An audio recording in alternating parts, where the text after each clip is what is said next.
안녕하세요, 머니아입니다. 이번에는 ISA 계좌 이야기를 하고 넘어가야 될 것 같아요. 영상 콘텐츠를 준비를 했거든요. 근데 하루 전에 정부에서 반발이 있으니까 좀 검토를 해보겠다 이런 뉴스가 나왔어요. 사실 뉴스 들어가서 확인을 해보면은 아직 개정안이 정확하게 나온 건 아니거든요. 근데도 이 콘텐츠를 찍는 거는 이유가 있어요. 아무래도 정부나 이런 데서 이렇게 콘텐츠가 나오고 하면은 댓글들 반응도 보는 것 같고 검토를 하고 반영을 하는 것 같으니까 콘텐츠를 좀 늦었더라도 찍어야겠다 생각을 했어요. 구독자분들 입장에서도 제가 ISA 계좌는 몇 년 전부터 꼭 있었으면 좋겠다 얘기를 했었고, 이걸로 연금저축이 연결도 될 수 있으니까 아주 혜택이 많고 무조건 가입하셔야 되는 계좌다 이렇게 얘기를 했었고, 이러니까 콘텐츠를 공급하는 입장에서 불안하기도 하고, 그래서 연말까지 여러분들이 해야 되는 행동도 한번 정해보면 좋을 것 같아요.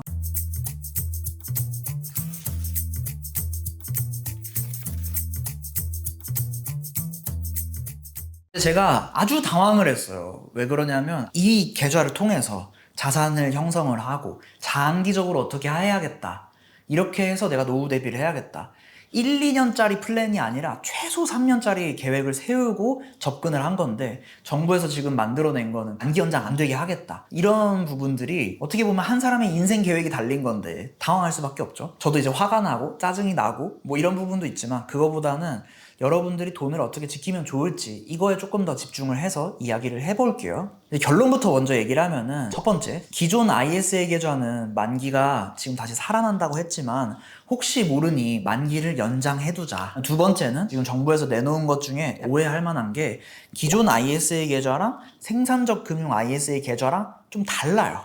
얘네 둘은 별개 계좌인데 이거를 ISA 계좌라는 말을 하다 보니까 통합해가지고 하나라고 생각하는 것 같더라고요. 세 번째는, 생산적 금융 ISA 계좌는 정부에서 포기하지 않는 것 같더라고요.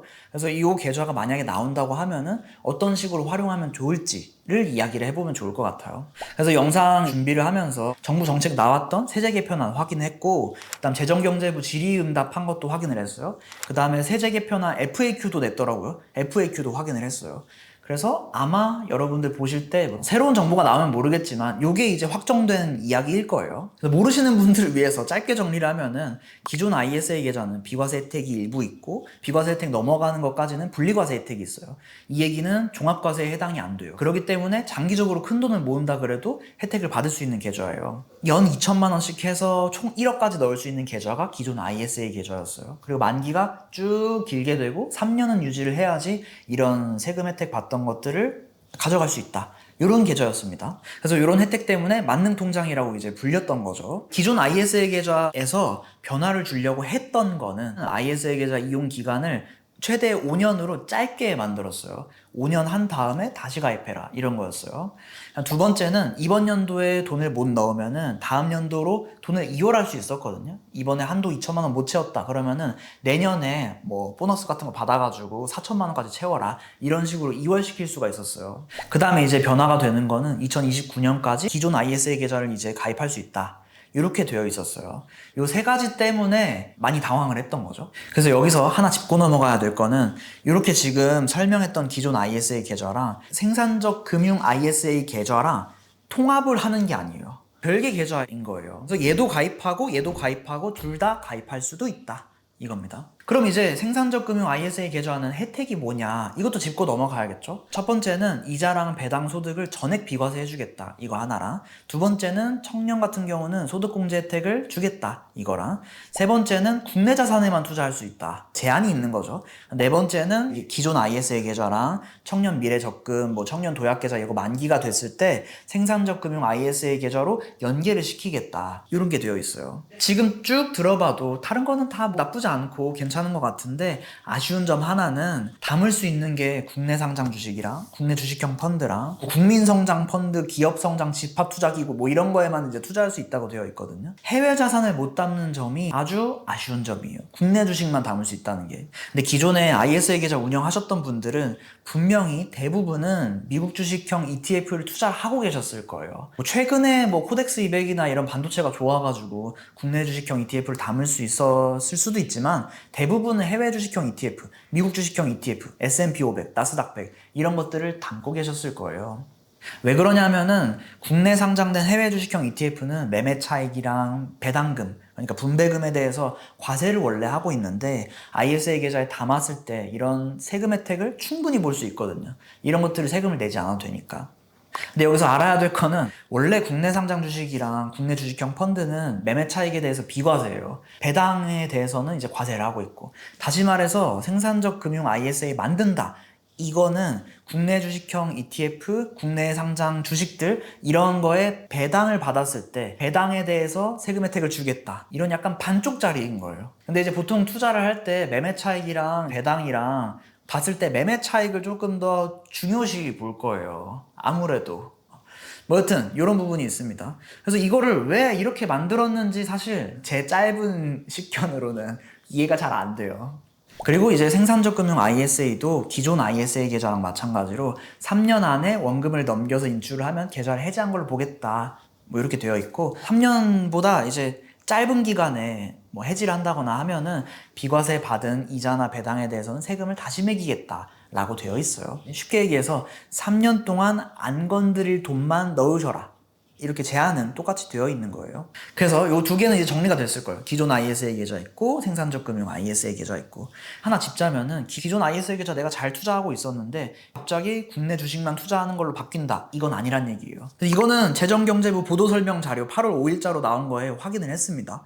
근데 이제 여기서 그냥 일개 유튜버로서 사견을 붙이자면은 이름을 ISA 계좌로 해가지고 문제인 것 같거든요. 그냥 새 상품을 만들어서 뭐 청년 ABC 계좌 이렇게 해가지고 우리가 Z까지는 못 도와드리지만 C까지는 저희가 뭐 세금 혜택 많이 주고 대신에 이제 국내 주식에 잘 골라가지고 투자를 하면은 뭐 이런저런 혜택을 드리겠다 했으면은 뭐 그런 상품이 있었겠구나 할 텐데, 뭘 생산하는지 모르겠는데 생산적 금융 ISA 계좌를 이제 한다고 해가지고 기존에 잘 하던 ISA 계좌랑 뭐 합쳐지거나 이렇게 오해를 부를 수 있는 것 같아요.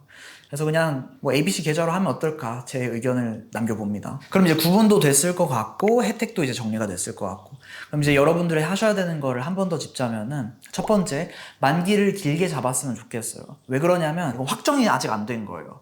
확정이 되고 어떻게 됐는지 딱 나왔다 이러면은 불안하지 않을 것 같아요. 나중에 막 바뀌어가지고 만기 돼가지고 이제 더 이상 막 가입을 못하게 되고 이러면은 아주 곤란스러울 거예요. 제가 2021년, 22년도에 ISA 계좌 이렇게 넣자 하는 거를 꾸준히 투자했다 하면은 꽤 지금 수익금이 많이 쌓이셨을 거란 말이에요. 그런 분들이 이런 ISA 계좌가 아니라 일반 계좌로 해가지고 배당도 많이 받고 이랬으면은 뭐 종합과세 되고 이럴 수도 있어요. 그러면 이제 종합과세 되면은 ISA 계좌 같은 이런 절세 혜택 계좌들을 가입을 못해요. 이런 부분이 있습니다. 여러분들이 진짜 제 옆에 있는 가족이라고 생각을 하면은 만기를 일단 길게 잡으셨으면 좋겠다 이거예요. 뭐 이제 증권사마다 만기 길게 잡는 거는 뭐 1999년인데도 있고 뭐 100년짜리 이런 데도 있는데 길게 잡으셨으면 좋겠다. 어쨌든. 그리고 이제 실제로 이 답변한 거 보면은 기존 가입자의 계약 기간을 인정하겠다라고 정부가 답변을 내놨으니까 지금 해놔야지 나중에 또 막 곤란하거나 뭐 이러지 않을 수 있을 것 같아요. 만약에 길게 했는데 돈이 필요해진다? 그럼 해지하고 그럼 쓰면 되고, 그러지 않는다 하면은 이제 쭉 이제 그냥 투자를 하면 되니까. 하여튼 이런 리스크가 있기 때문에 만기는 길게 잡으셨으면 좋겠다. 그 다음 두 번째는 생산적 금융 ISA 계좌 활용 방법을 좀 생각해보자 이런 얘기를 했었잖아요. 생산적 금융 ISA 계좌는 어떻게 될지 이거는 막 확정이 되진 않았는데 전제 조건이 좀 있는 것 같아요. 일반적으로 평범한 분들, 평범하게 직장 다니고 맞벌이 하고 이런 사람이라고 하면 순서가 있어요. 첫 번째, ISA 계좌 먼저 채운다.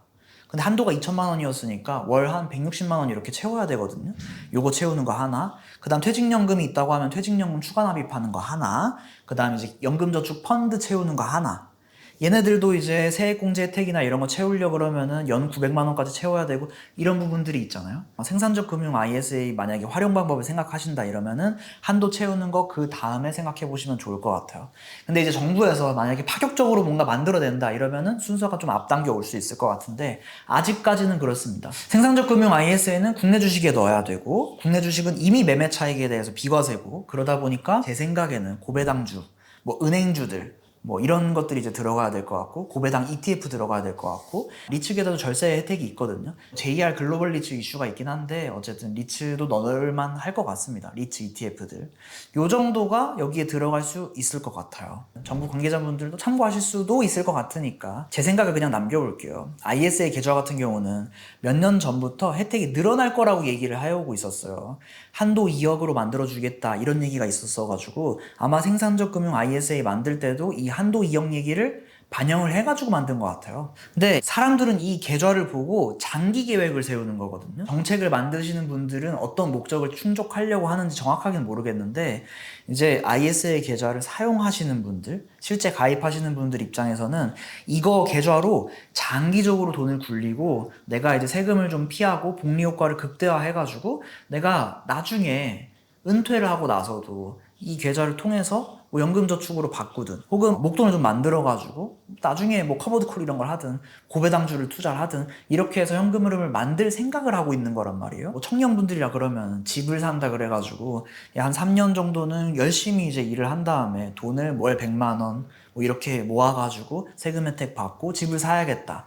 ISA 계좌 열심히 한 사람이랑 뭐 좋은 배우자 만나가지고 저 사람도 ISA 계좌 1억, 나 1억 해가지고 두 분이 이제 결혼을 해서 2억 정도랑 대출 좀 받아가지고 수도권에 이제 아파트를 만들겠다. 뭐 이런 계획이란 말이야. 장기 계획이에요. 그래서 이제 ISA 계좌를 만능 통장이라고 한 거고 진짜 혜택이 있는 통장이다. 무조건 있었으면 좋겠다. 이런 식으로 얘기를 했던 거죠. 근데 이제 지금 제가 이제 당황을 했던 거는 갑자기 만기 제한이 생기고 2월 한도 이런 것도 줄어든다고 하니 내 약간 자유가 좀 박탈되는 거잖아요. 또 이제 헷갈리게도 생산적 금융 ISA는 국내 시장만 투자하라고 하니까 당황스러운 거예요. 정부에서 내놓은 자료 보니까 밑에 목적을 국내 시장 활성화라고 되어 있더라고요. 근데 다들 이제 좋은 말이라고 생각할 거예요. 국내 시장 활성화 된다는 게. 당연히 좋죠. 우리나라 국민연금이나 이런 데도 국내 시장에 투자를 하고 있으니까 국민연금 수익률도 좋아지고 뭐 다 좋은 일들일 거예요. 근데 ISA 계좌에 방금 설명했던 것처럼 내 돈 넣으면서 내 돈이 국내 시장 활성화라는 거대한 뜻에 쓰일 거다. 이렇게 생각하고 계획하는 사람은 없을 거란 말이에요. 그래서 중간에 얘기했지만 그냥 뭐 청년 ABC 계좌 이렇게 했으면은 사람들 별로 놀라지 않았을 거고 정부에서 열심히 하는구나 이렇게 생각하고 넘어갔을 수도 있을 거예요. 그래서 요 지금 기존 ISA 계좌를 바꾼다고 하면은 만기 한도를 늘리거나 비과세 혜택을 크게 만들어 주거나 요 두 가지 방향으로 이제 변경을 해야지. 이걸 줄인다 그러면은 장기 계획 세운 사람들한테는 아주 당황스러울 수밖에 없을 거예요. 재테크 한다고 했을 때 장기 투자하고 국민들이 장기적으로 자산 쌓았으면 좋겠다 이거지, 단기 투자 엄청 해가지고 막 실패도 엄청 하고 갑자기 이제 사회에서 이탈되고 이런 거를 원하진 않는 거잖아요. 정책 만드시는 분들 입장에서는 이런 식으로 고려를 해주셨으면 좋겠어요. 뭐 비유를 들자면은 중대한 시험이 있다고 하면은 뭐 1년, 2년, 몇 년씩 준비를 하잖아요. 학교도 열심히 다니고 학원도 다니고 막 이러면서. 근데 갑자기 이 시험이 뭐 갑자기 사라진대요. 얼마나 당황스럽겠어요. 평가 기준이 달라진대요. 얼마나 당황스럽겠어요. 뭐 이런 것처럼. 일반적인 뭐 사회초년생이나 이런 분들이 통장에 1억 모은다. 이거는 진짜 목표로 삼을 만큼 중대한 계획이란 말이에요. 20대라 그러면 되게 이제 소중한 돈일 거예요. 그래서 열심히 일하는 분들이 장기적으로 계획을 세우는데 뭐 계획이 달라지거나 중간에 막 바뀌거나 시험 문제 바꾸거나 이러지 않으셨으면 좋겠어요. 이제 정책을 생각해낸 분들도 고민을 많이 하신 것 같아요. 제가 뭐 정책을 만들어 보거나 그러진 않았지만 두 가지 목적을 달성해야 되니까 너무 어려워요. ISA 계좌는 원래 목적이 국민들의 자산 증식이다 이 목적이 있는데 두 개의 목적 달성하는 건 사실 쉽지가 않잖아요. 그래서 국내 시장 활성화하는 거는 다른 좋은 정책들로 많이 하셨으면 좋겠고 국민들 자산 형성하는 거에 집중해가지고 정책을 만드시면 좋지 않을까 하는 생각이 듭니다. 여기까지 그냥 제 생각을 남겨봤고 만기 연장은 꼭 하셨으면 좋겠어요. 네, 영상 여기까지 하겠습니다. ISA 계좌 뭐 담을지 이런 것들은 또 이제 영상에서 얘기를 해볼게요.